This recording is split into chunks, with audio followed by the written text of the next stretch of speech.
Hey everybody, Miyoko Shinner right here, author of Artisan Vegan Cheese. And today is my lucky day because I'm here again in Julie Hassan's kitchen, and Julie is the author of Vegan Pizza, her brand new book, Cheese and Pizza. I don't think anything goes better, right? So today we're going to make some pizza. Actually, not some pizza, some cheese. And we're going to make some little mini pizzas on some gluten-free bread. So let's start right off here making some mozzarella. Now this is a really easy meltable mozzarella dish that you can make at home with some homemade yogurt. Now Julie was kind enough to make me some of my soy cashew yogurt that's also in my book.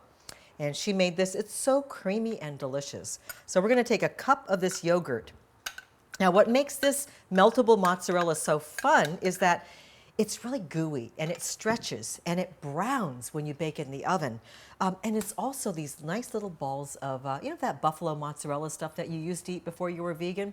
Well, this is the real stuff, and it's vegan, baby. So we're going to add a cup of the yogurt right to my blender. Actually, it's Julie's blender, not mine. But it's a blender nevertheless. And we're going to add 1/3 cup of canola oil. And then I'm going to add 2 teaspoons of sea salt and 1/2 cup of water. Okay, now how easy can that be? And all I'm going to do is blend this up for a few seconds.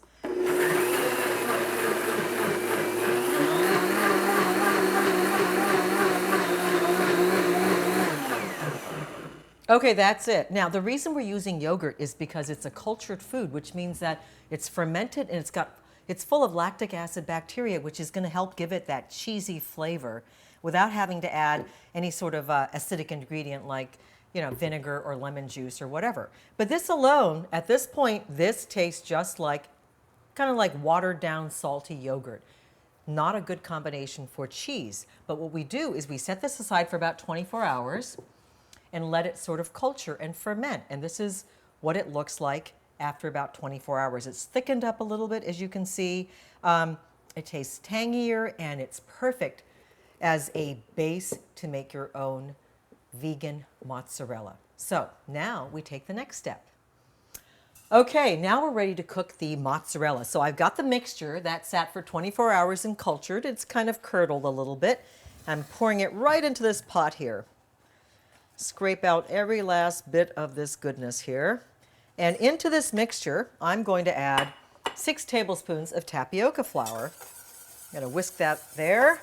And the tapioca flour gives it that nice sort of stretchy consistency that, you know, that is reminiscent of cheese. And now this is a tablespoon of Kappa carrageenan, which is derived from Irish moss.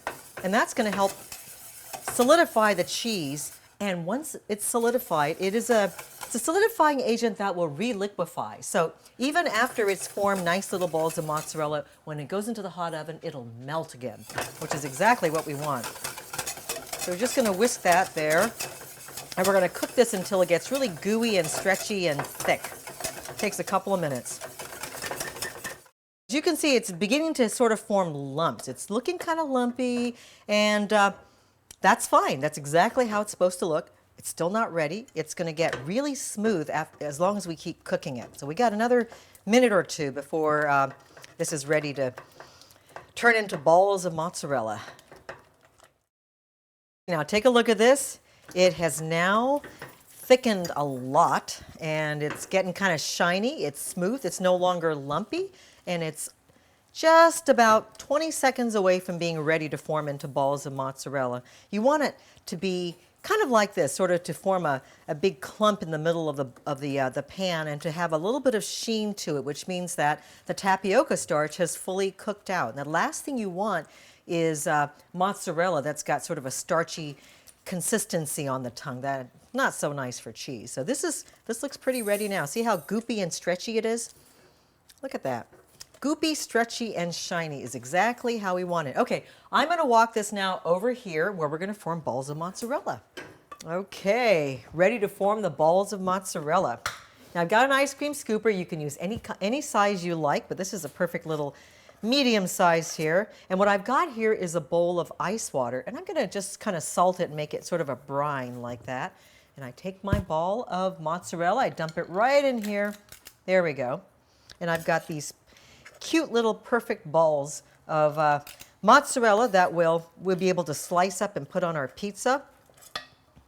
And it's a lot of fun to do that, you know. Works great, not just for pizza, but lasagna or on the top of gnocchi or eggplant parmigiana, caprese, no, not, what is that called? Not a caprese salad. What's that sandwich where you put the cheese in it and you melt it on both sides and you smash it? Panini. Panini. Works great on paninis too. Okay.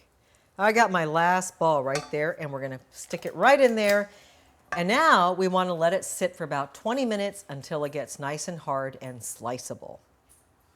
Okay, back in the kitchen here with the mozzarella balls, which have chilled up and firmed up, and we are now ready to make some little pizzettes. So here we go. These have been chilling in the ice water for about 15, 20 minutes.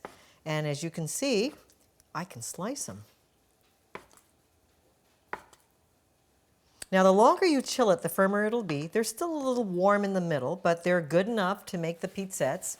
And I'm going to take some gluten-free bread here, put some of Julie's luscious pizza sauce on there.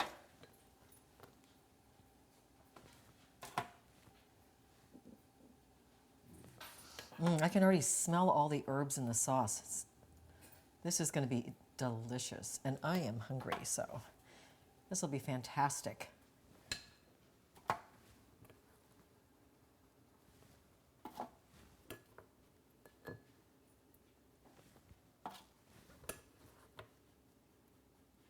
Okay, now we're going to top these with some of the mozzarella.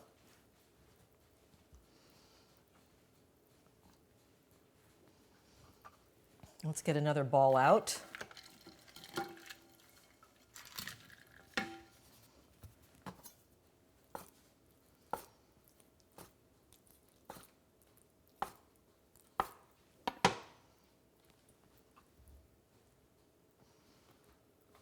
A little bit of fresh basil.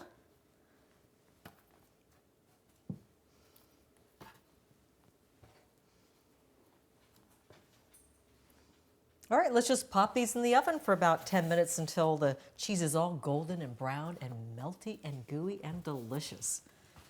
All right, we're ready to take these out of the oven. Let's just see how they look, and they're all melty and they're brown and oh my God. Hey, Julie, you want to come and taste some of these? Look at this. Oh, they got a little brown around some of the edges, but they're still going to be yummy. Oh, they look delicious. With your pizza sauce. Mm-hmm. Don't burn your mouth. They're hot.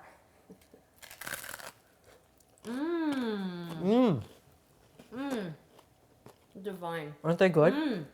Wow, look at that. Look at that. It's all melty and it's kind of stretchy, if you see. It's gooey and stretchy and Delicious. uh-huh.